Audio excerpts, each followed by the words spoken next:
y luego empieza con las lesiones, como vemos acá en la imagen. Pueden ser pápulas, vesículas, ya lesiones costosas cuando ya se rompen las vesículas. Cuando hay compromiso de la rama B1, puede haber compromiso ocular, como decíamos, corneal, y eso tiene que ser evaluado por oftalmólogo para consignar el basal y después ver si es que hay algún avance, porque tiene mucho riesgo de tener eh, tener compromiso luego de las vías de hacer otoscopía. ¿Por qué? Porque puede haber una extensión hacia canal auditivo interno, canal externo, disculpa, y abarcar hacia el séptimo par y el octavo par. Aquí dice séptimo y séptimo, octavo par, igual. Esto se conoce como el síndrome de Ramsay-Hunt, cuando vemos lesiones a nivel del CAE y tiene un alto riesgo de, parálisis facial, hipoacusia, se puede asociar a vértigo y se puede asociar a meningitis si es que sigue avanzando. Eso es como lo que, por eso les dejé la imagen acá, que fue lo que tuvo Justin Bieber hace un tiempo, no me acuerdo hace cuánto tiempo, pero que estaba con esta parálisis facial del mismo lado, que tenía el herpes y que cuando cerraba el ojo se le iba el ojo hacia arriba, ¿ya? Todas estas cosillas nos van a ir dando pistas y por eso siempre revisar el CAE. Si tenemos cefalea y fiebre asociada a estas lesiones herpéticas, sospechen meningitis por virus herpes zóster, en especial si se asocia a rigidez de nuca, que es la más frecuente que se ve, porque los signos de Kernig y Brudzinski, que son estos de la flexión cervical o la elevación, ver algún signo de irritación meningia, los pacientes como que reaccionan porque tienen una elongación de las meninges a nivel medular y sienten como una electricidad en toda la espalda, entonces como que se encogen, ¿ya? Esos son los de Kernig y Brudzinski. Es raro verlos, es más frecuente ver la de rigidez de nuca, ¿ya? Y neuralgias posherpéticas. Estas pueden ser por años después del cuadro agudo, por lo tanto, no, o sea, hay que conocer igual ahí la parte de los manejos y todo, pero eso ya es más de resorte de cuando vayan avanzando los otros años de medicina. Acá, aparte de lo que sería facial, en cuanto al nervio facial, hay que diferenciar, obviamente, las afecciones centrales de las periféricas. ¿Cómo las podemos diferenciar? Yo les dejé acá una imagen que explica súper bien por qué es que se altera o el total de la cara, de la mitad de la cara por el facial, o solamente los 2/3 inferiores. Y pasa que nosotros tenemos acá, como vemos, el homúnculo motor de cada lado, ¿cierto? Que inervaría el lado contralateral de todo el cuerpo, como lo vieron en Neuronato. Cuando hacemos la evaluación, o sea, cuando vemos las vías de inervación, el lado contralateral va a enviar muchas más fibras para el control motor de este lado, ¿ya?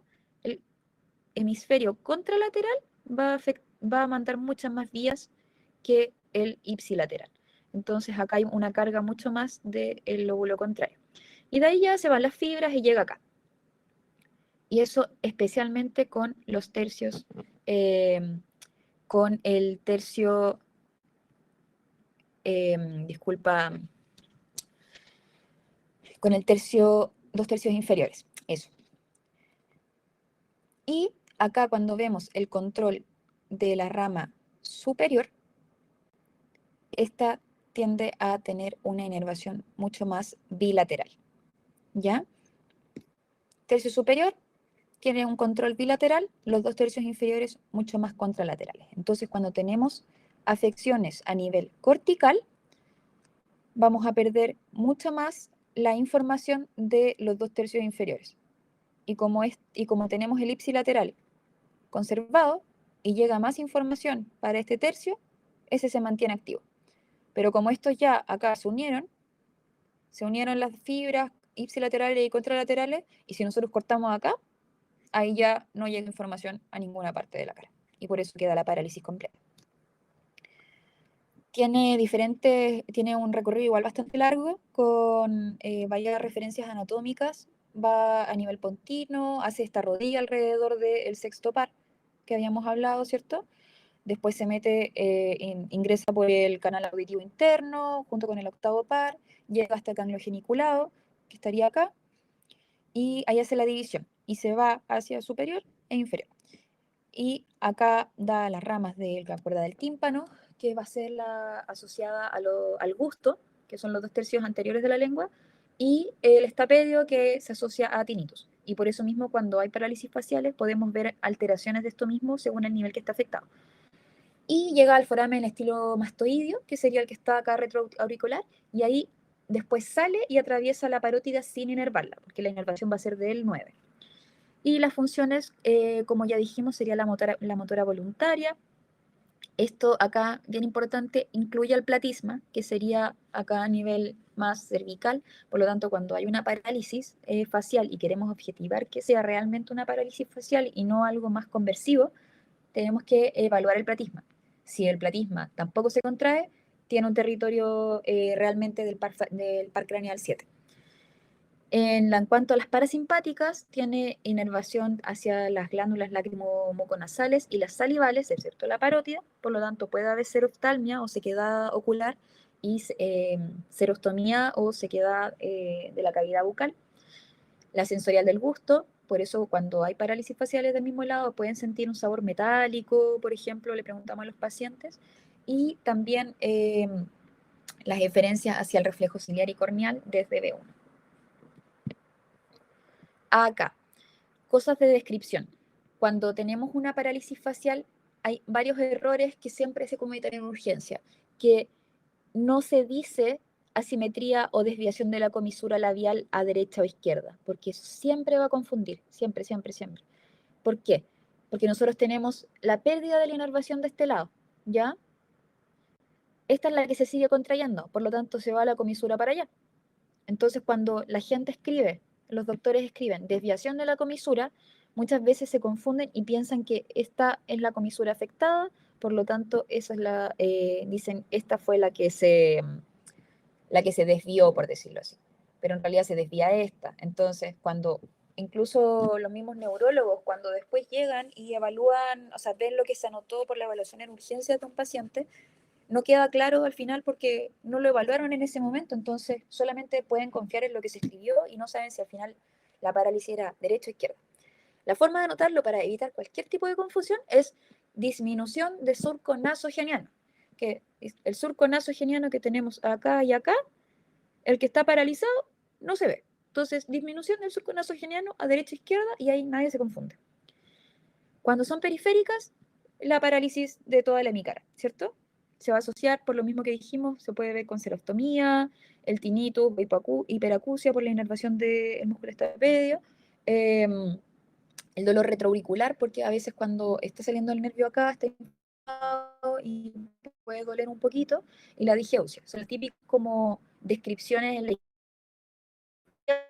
encontramos al paciente cuando llega con estas parálisis faciales de ver, ser idiopáticas y virales, y muchas veces resuelven con un poco de corticoide y algunos les dejan también terapias con aciclovir para descartar o tratar por si empíricamente que no sea una herpética zóster. Siempre descartar causas secundarias, principalmente la parte de que no vaya a ser de causa herpética, lo mismo que habíamos visto con Justin Bieber.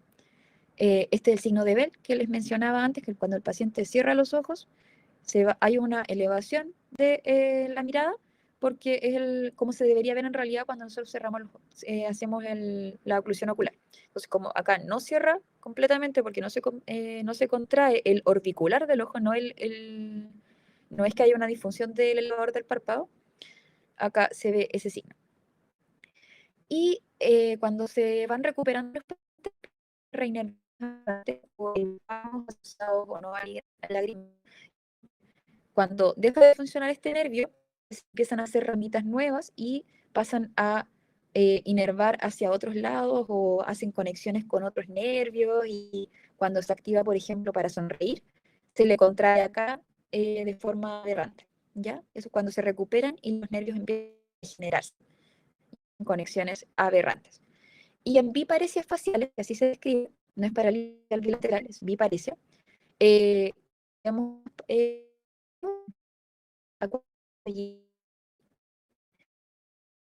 ya lo dijimos, disminución de surco nasogeniano, que respetaría al frontal. Cuando hablamos del octavo par, vestíbulo ocular, saber que las aferencias van a ser vestibulares del equilibrio al control de la mirada conjugada, por medio de los canales semicirculares, que ven los movimientos angulares, y los utrículos y sáculos, que van a ser los lineales. Y a nivel coclear va a ser por la aferencia de la audición, por el órgano de corte a nivel de la cóclea. Y los reflejos vestibuloculares. Para evaluar el examen auditivo, vamos a ver que puede haber hipoacusia, acusia, que ya sería no escuchar nada, o hiperacusia, y también se puede ver el tinnitus, que es esta sensación como de pitido en el oído.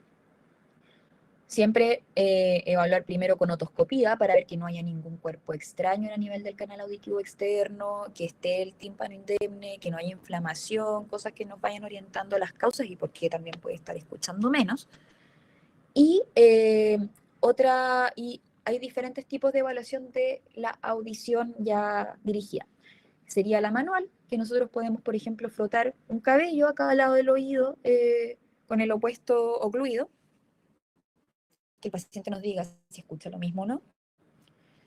Y cuando ya lo hacemos de forma mucho más dirigida, podemos ocupar el diapasón.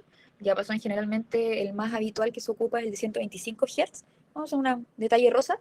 Y para diferenciar entre una hipoacusia que sea de conducción, o sea, estructural, versus una neurosensorial, que es a la que estaríamos viendo ahora, que sería del octavo par, podemos hacer las pruebas de Rine y las de Weber. La de Rine va a ser poner el diapasón primero apoyado, la base del diapasón vibrando, apoyado a nivel de la mastoides, ¿ya? Aquí como retroauricular.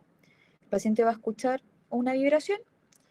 Y la otra forma, o sea, y luego de esto vamos a poner al mismo lado, porque aquí lo muestra al otro lado, pero se pone al mismo lado el diapasón sin tocar al paciente, vibrando al lado del oído. Si el paciente escucha los dos iguales, no hay, es normal o fisiológico, ¿ya? Si es que el paciente escucha diferente, va a ver que hay, o sea, si escucha diferente, por ejemplo, que escucha más cuando apoyamos acá y hacemos vibrar los huesecillos, va a tener más una afectación de la transmisión neurosensorial, ¿ya? Acá, teniendo esa alteración, podemos confirmarlo con la prueba de Weber. ¿Qué va a hacer? Hacer vibrar el diapasón y apoyarlo sobre la cabeza del paciente. Cuando lo apoyamos, vamos a ver si el paciente escucha igual a ambos lados, sería normal. Pero si tenemos una desviación hacia el oído que estaba afectado, va a ser una alteración de la transmisión o alteración más de nivel de conducción, ¿ya?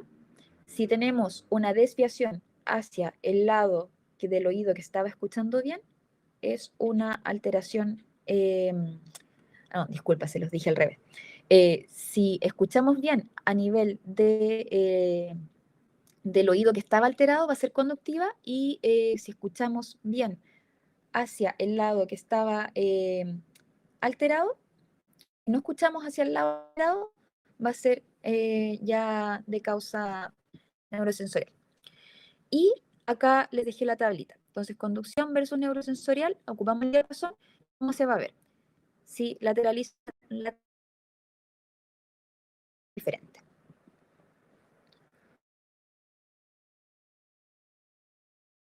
Es el típico mismo que mareo. Siempre preguntar con el paciente, porque el paciente va a llegar y va a decir, tengo vértigo. Y tú, o sea, y si uno no le pregunta bien, el vértigo puede ser para él muchas cosas y en realidad no tiene la culpa. Entonces nosotros tenemos que saber que el vértigo es la sensación de giro. Puede ser objetivo cuando el paciente siente que el entorno gira en torno a él, y subjetivo cuando el paciente siente que él gira en torno, como que se está moviendo para todos lados. Si el paciente espontáneamente nos dice que siente que todo le gira alrededor, eso sí es objetivo. otras sensaciones de vértigo que a veces, o sea, otras sensaciones que no son vértigo, son las típicas que el paciente dice, me siento mareado. Ya, pero ¿qué es mareado? Y empieza a decir, no, que me siento débil, que me voy a desmayar, que tengo la cabeza abombada, andar flotando, estar bajo el agua, estar en un bote, irse a blanco-negro. A mí me han dicho como que andan caminando sobre huevos, o que andan como volando. Me han dicho una cantidad de cosas, entonces uno siempre tiene que objetivar con el paciente. ¿Ya? Al final uno es el que tiene que dirigir la consulta. Y cuando ya hacemos el diferencial de vértigo periférico y central, que son las típicas preguntas que les van a hacer ahora en semiología, es saber que el periférico, la típica historia es que el paciente estaba sentado, hizo un movimiento brusco y de ahí empezó el cuadro súbitamente, ¿ya? Y después de eso solamente le aumenta el movimiento y lo disminuye el reposo. Se asocia mucho a síntomas vasovagales, o sea, el paciente va a llegar sintiéndose pésimo, vomitando, sudando, va a estar como con sensación también media como de desmayo, pero asociada al giro, ya muy vasovagal, a diferencia del central. Se puede asociar a tinnitus o a dolor ótico, otalgia. El nistagmo se lo puede dejar para el final y el central, acá. ¿Puede estar alterado también por movimiento y disminuir con reposo? Sí, pero va a ser mucho más constante. La sensación de vértigo no se va a alterar tanto como en el periférico. Va a tener síntomas vasovagales igual, pero no va a estar tan destacado como en el periférico.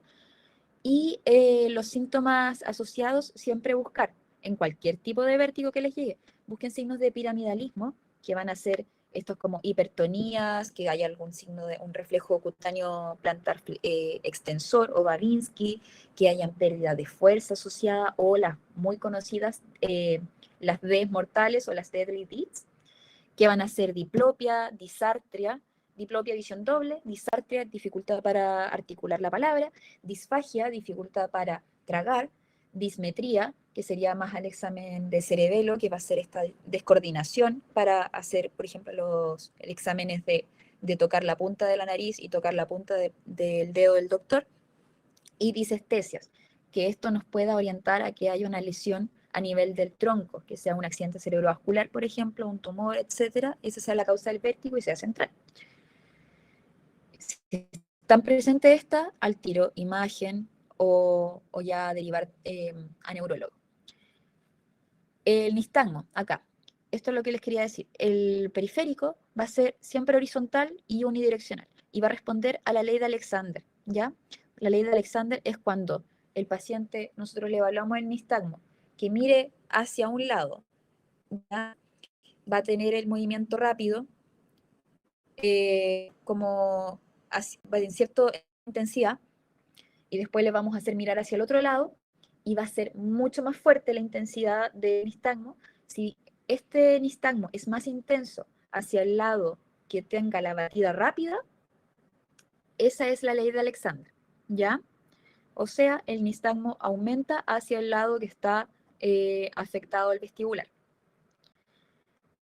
A diferencia del central, que no va a responder a la ley de Alexander y es multidireccional.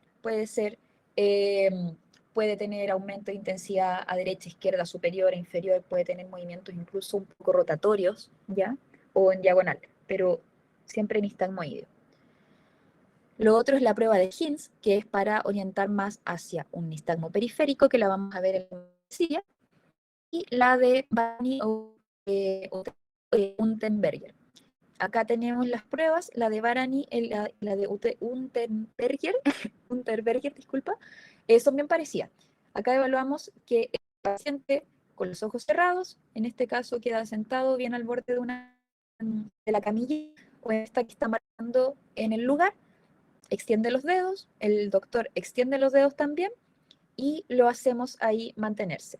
Acá, en este es más fácil explicarlo, en la de Berger, el mar con los ojos cerrados, en esta desviación, como se ve acá, aproximadamente unos 45 grados o más, el paciente pueda tener, eso orienta a un vértigo periférico de este lado, ¿ya? Siempre el paciente se desvía hacia el lado del vestibular afectado.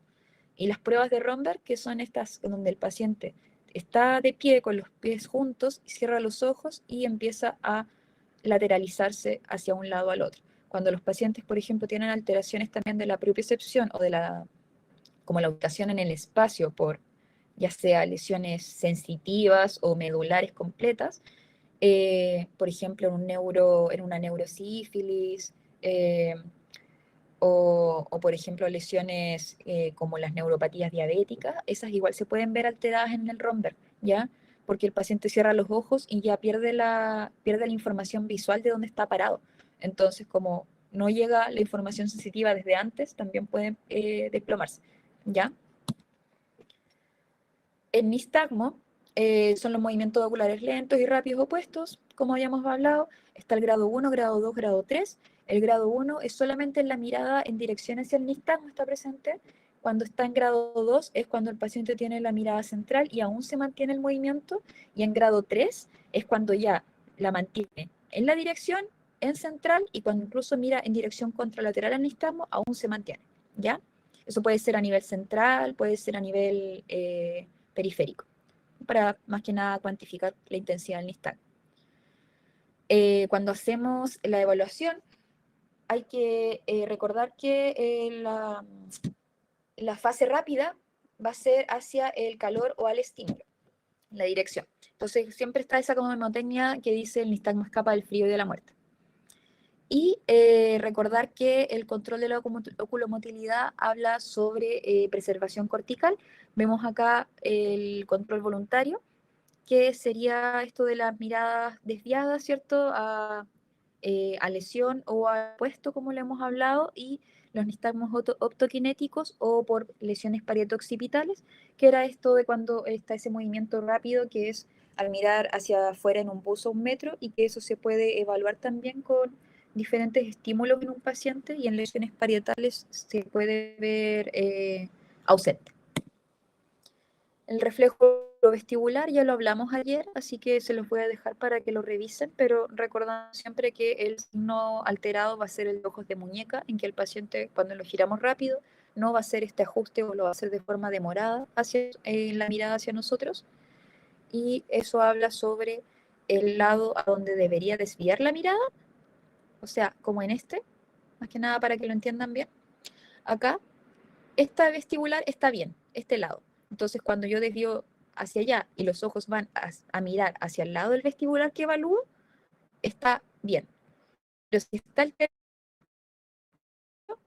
el paciente debería mirarme los ojos o la mirada hacia el lado vestibular afectado y ese lado que está alterado, ¿ya? Es como explicado de forma súper simple. Acá está la prueba de periférico en central. Hay algunos ejemplos como las neuritis vestibulares, infartos, isquemias transitorias, y vamos a hacer la evaluación del reflejo vestíbulo ocular, que es el que explicábamos recién. Va a estar anormal cuando tenemos lesiones periféricas, y puede estar puede estar normal en el central. Cuando hacemos nistagmo, ya vimos que hay diferencia entre cada uno, los dos van a estar alterados, pero va a ser unidireccional y horizontal acá, con la Alexander positivo, y este puede ser multidireccional, puede ser vertical y evocado solamente por mirada. Y el último, que es el del cual no habíamos hablado todavía, es sobre la desviación de el test de Skew, que vemos acá cuando tapamos la mirada de uno de los ojos, vamos a ver que hay una desviación de la mirada del otro ojito, ¿ya? Entonces, cuando hacemos este cambio, cambiamos acá y este tiene una desviación que hace una mirada hacia inferior o hacia superior. Cuando está eso alterado, nos habla más de lesiones centrales en cuadros vertiginosos. Ya pasando a los últimos, que son mucho más livianitos, son el complejo glosofaringio y vago.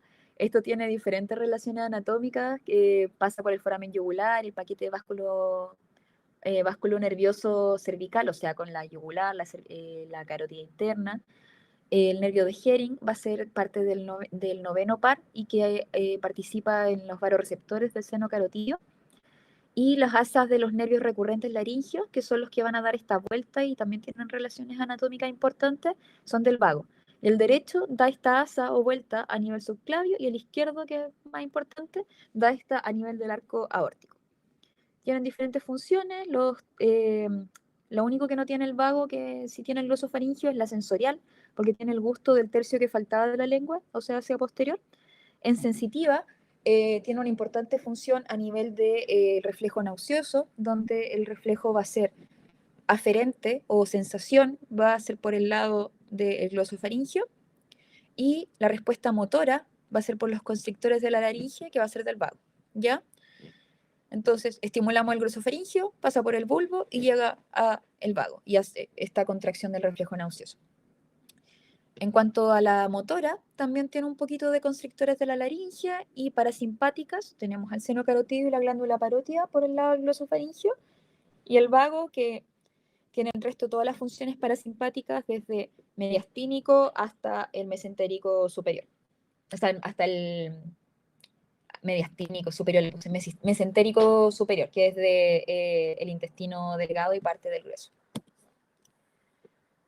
Acá, en cuanto al examen, tenemos que ver que haya simetría, o sea, que al ver la úvula y los pilares de la faringe sean simétricos. Si está alterado, por ejemplo acá, como el signo de la cortina, es porque cae, está denervado y hay una desviación porque se mantiene la contracción, igual que con la comisura labial de la úvula, ¿ya? O sea, que se desvía hacia el lado sano. El reflejo nauseoso, que ya lo hablamos, se tocan los pilares posteriores de acá la faringe, y en los intubados se puede hacer un movimiento suave de la sonda de aspiración del tubo y también va a generar una especie de reflejo tusígeno, más que nada.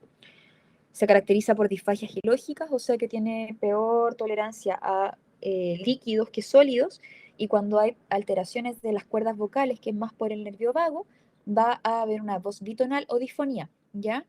Que son lesiones unilaterales, como lo que se ve acá. El paciente está haciendo una fonación, está aquí, y esto está en reposo, esto es en fonación, se debería tensar y esta no se tensa. Entonces sale esta voz como difónica.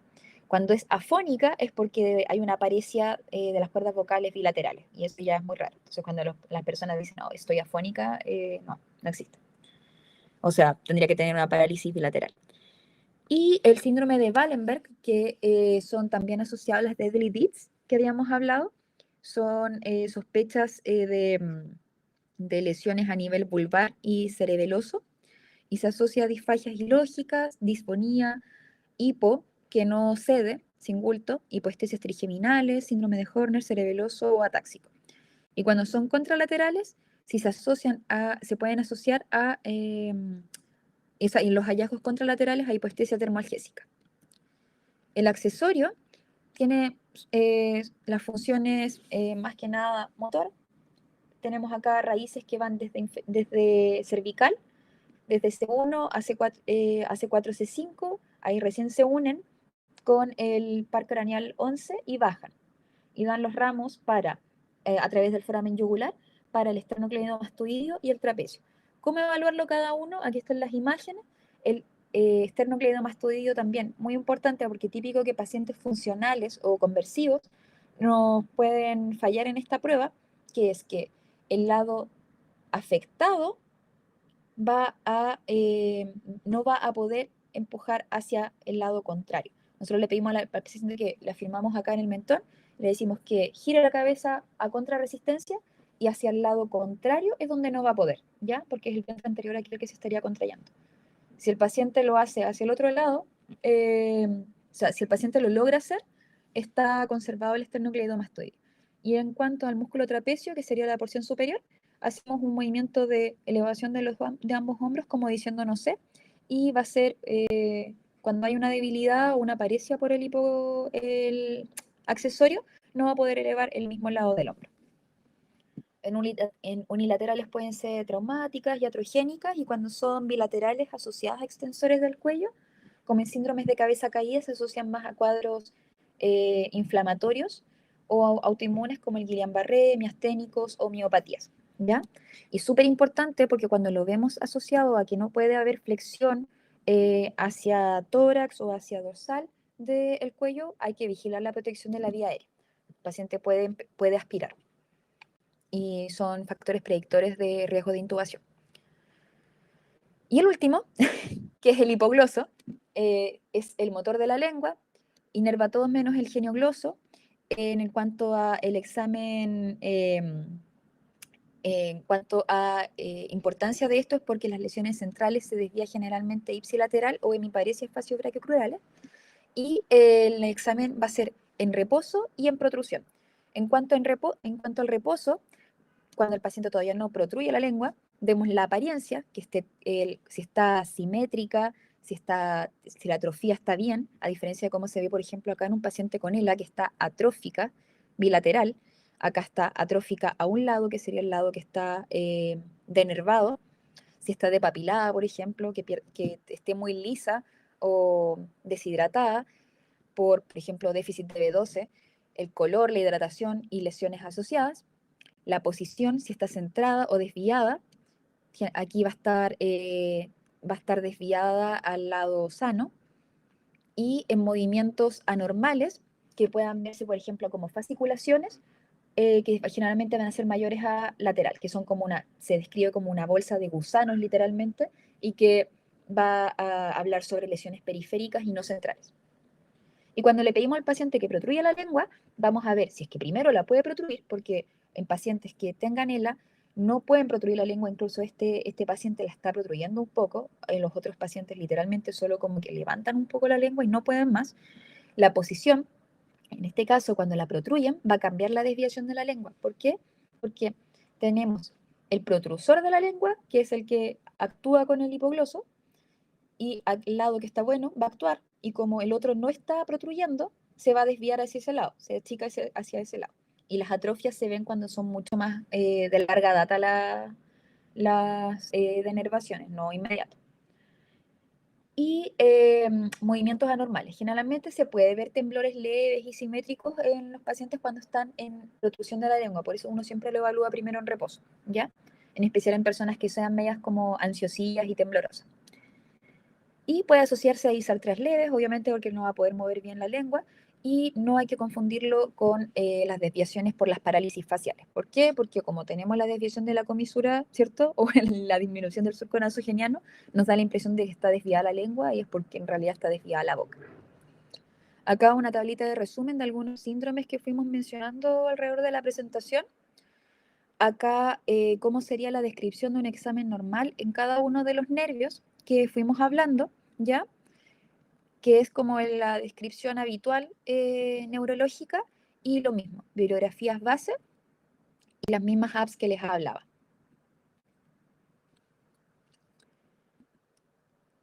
Y ahí estaríamos, chicos.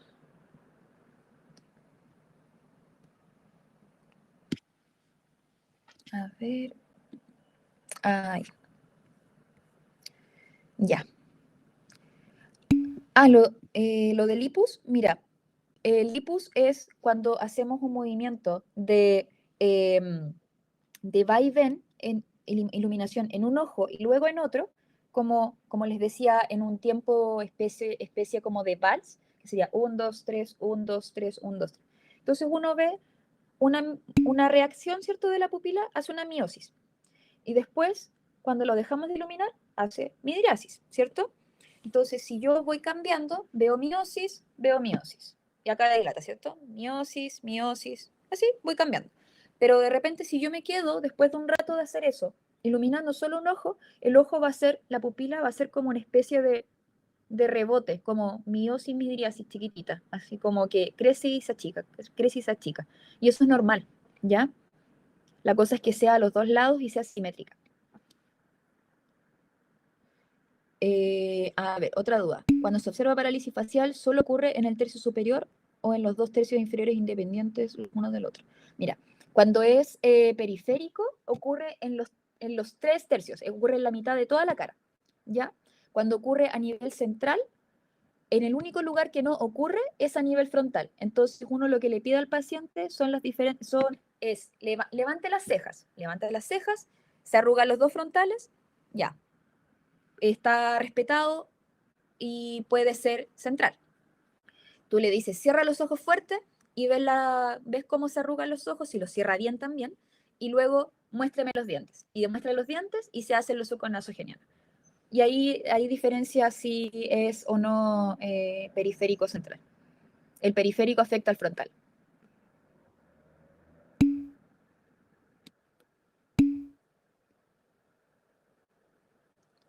Chicos, ¿les queda alguna otra duda?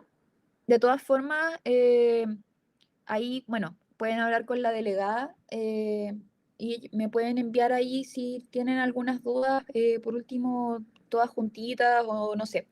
Pero yo les voy a subir la presentación, va todo anotado, lo mismo que fuimos hablando, voy a hacerle las correcciones que caché que había anotado mal, pero la bibliografía sigue siendo la misma y todo, así que atenta a cualquier cosilla. Bueno, descansen nomás, que la presentación fue larga y densa. Gracias por poner atención y estar todavía.